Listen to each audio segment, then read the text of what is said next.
حضرت امام حسین رضی اللہ تعالیٰ عنہ کی شادی کا واقعہ۔ حضرت عمر رضی اللہ تعالیٰ عنہ کے دور خلافت میں جب ایران فتح ہوا تو ایران کے بادشاہ کی بیٹی جنگی قیدی بن کر مال غنیمت میں آئی۔ جب مال غنیمت میں تقسیم ہونے لگا تو اہل مدینہ سوچنے لگے کہ دیکھتے ہیں کہ بادشاہ کی بیٹی کس خوش نصیب کے حصے میں آتی ہے۔ جب بسم اللہ الرحمن الرحیم حسین رضی اللہ تعالیٰ عنہ کی ولادت مبارک 5 شعبان 4 ہجری کو مدینہ میں ہوئی۔ رسول اللہ صلی اللہ علیہ وآلہ وسلم نے آپ کے کان میں اذان دی، منہ میں اپنا لعاب دہن ڈالا اور آپ کے لیے دعا فرمائی۔ آپ صلی اللہ علیہ وآلہ وسلم نے 7ویں دن اپنے نواسے کا نام حسین رکھا، عقیقہ کیا اور سر کے بال منڈوا کر ان کے برابر چاندی صدقہ کی۔ حضرت عائشہ سے روایت ہے کہ رسول اللہ صلی اللہ علیہ وسلم نے فرمایا، جبریل نے خبر دی کہ میرا بیٹا حسین میرے بعد عرض طوف میں شہید کیا جائے گا۔ جبرائیل نے مجھے اس مقام کی مٹی لا کر دی ہے اور بتایا ہے کہ یہ زمین حسین رضی اللہ تعالیٰ عنہ کی شہادت گاہ بنے گی۔ ایک روایت کے مطابق ایک بار رسول اللہ صلی اللہ علیہ وسلم نے سیدنا حسین رضی اللہ تعالیٰ عنہ کے رونے کی آواز سنی تو ان کی والدہ سے کہا کہ کیا تمہیں معلوم نہیں کہ حسین کے رونے کی آواز مجھے غمگین کرتی ہے؟ سیدنا حسین رضی اللہ تعالیٰ عنہ ایک مرتبہ گھوڑے پر سوار ہو کر جا رہے تھے۔ راستے میں غربا کی ایک جماعت نظر آئی جو زمین پر بیٹھے کھانا کھا رہے تھے۔ انہوں نے کہا، فرزند رسول صلی اللہ علیہ وآلہ وسلم، ہمارے ساتھ کھانا تناول فرمائیے۔ آپ گھوڑے سے اترے اور غربا کے ساتھ زمین پر بیٹھ کر کھانا کھایا اور اس موقع پر فرمایا، اللہ تکبر کرنے والوں کو پسند نہیں کرتا۔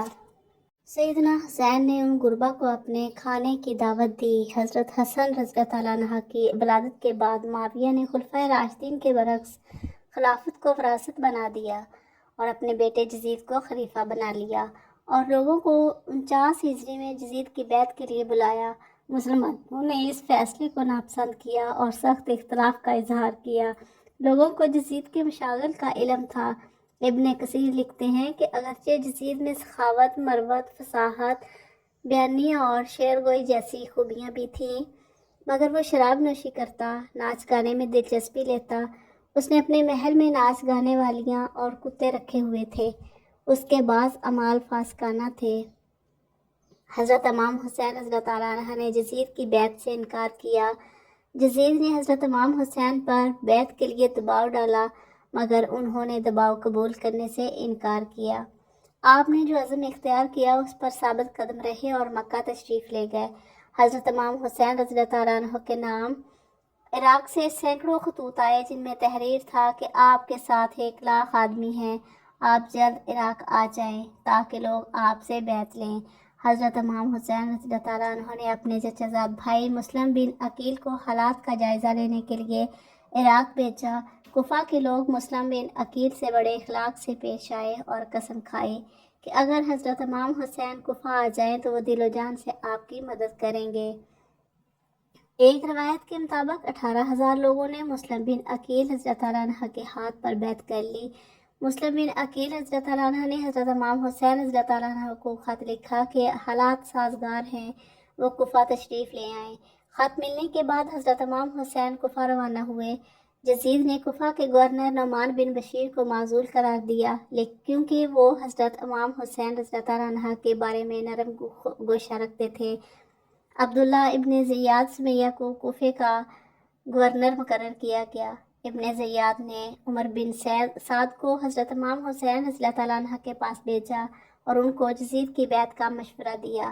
حضرت امام حسین رضی اللہ تعالیٰ عنہ نے فرمایا کہ مجھے واپس جانے دو، یزید کے پاس لے چلو تاکہ اس سے مکالمہ کروں، اگر دونوں شرطیں منظور نہ ہوں تو ترکوں کی جانب جانے دو تاکہ ان کے خلاف جہاد کر کے شہادت کا رتبہ حاصل کروں۔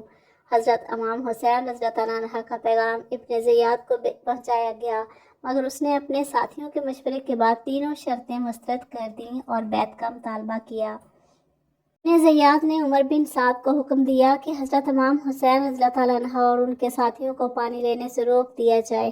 حضرت امام حسین رضی اللہ تعالیٰ عنہ نے جب دیکھا کہ وہ محاصرے میں آ گئے ہیں اور ابن زیاد کے ارادے درست نہیں ہیں تو آپ نے 9 محرم کو چراغ گل کر دیے اور خطبہ دیا اور اپنے عزیز و اقارب اور رفقا سے کہا کہ جزید کو صرف ان سے دشمنی ہے، لہٰذا جو لوگ واپس جانا چاہیں وہ چلے جائیں۔ قافلے میں شامل سب لوگوں نے واپس جانے سے انکار کر دیا اور آخری دم تک حضرت امام حسین کا ساتھ دینے کا فیصلہ کیا۔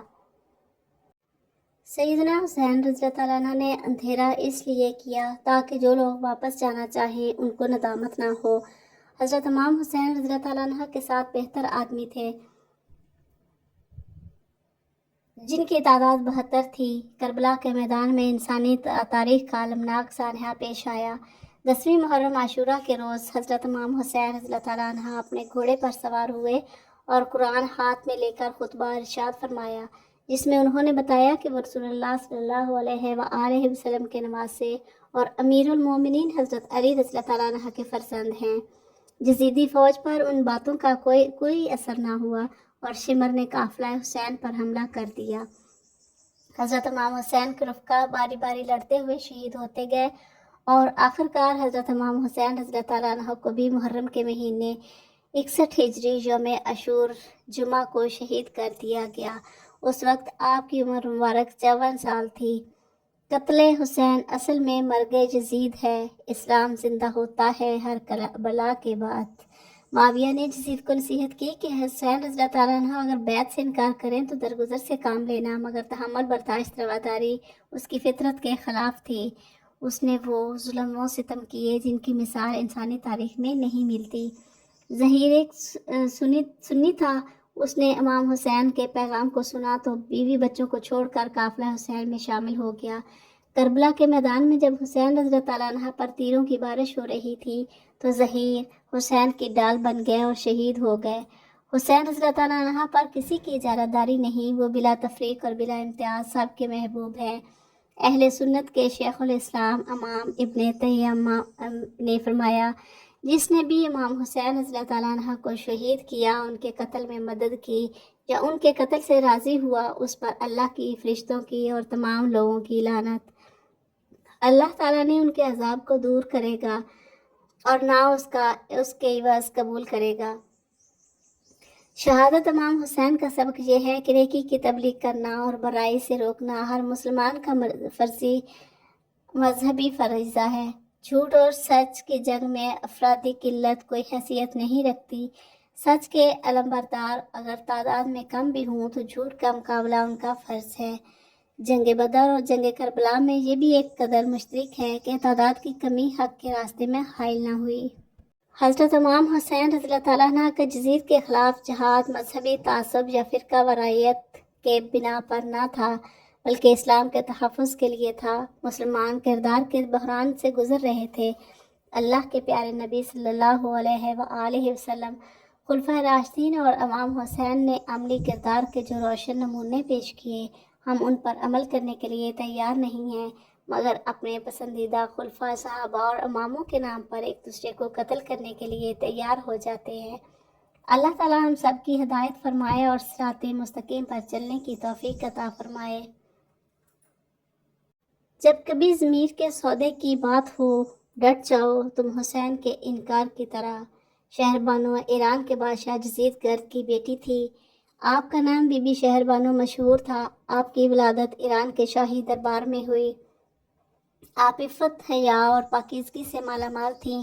یہ عظیم خاتون اپنے پاکیزہ فطرت پر پورے استحکام کے ساتھ باقی رہیں اور دربار کے برے اخلاقی اقدار اور بیہودہ نظریات و روایات کا آپ کے بیدار ضمیر پر کسی قسم کا اثر نہیں پڑا۔ خلیفہ دوم حضرت عمر رضی اللہ عنہ کے دور میں عربوں کے ساتھ کسی جنگ میں یہ قید ہو گئی تھی۔ مال غنیمت اور قیدیوں کے ساتھ انہیں ایران سے مدینہ لایا گیا۔ حضرت علی رضی اللہ عنہ نے فرمایا، شہزادیوں کو اگرچہ کافر ہی کیوں نہ ہوں بیچنا نہیں چاہتے، انہیں ان کی حالت پر چھوڑ دو تاکہ مسلمانوں میں سے کسی کو اپنی ہمسری کے لیے پسند کر لیں۔ حضرت عمر رضی اللہ عنہ نے بھی اپنے بیٹے امام حسین کو ترجیح دی اور ان کو اپنا شہزادہ قرار دیا۔ حضرت عمر رضی اللہ عنہ نے حضرت علی کرم اللہ وجہہ کے اس مشورے سے ان کے احترام کو قائم رکھا اور بی بی شہربانو نے حضرت علی کرم اللہ وجہہ کے چھوٹے بیٹے حضرت امام حسین علیہ السلام، جن کی عمر اس وقت 30 سال تھی، اور انہوں نے ابھی تک شادی نہیں کی تھی کو پسند کیا تو انہوں نے ان سے نکاح کر لیا۔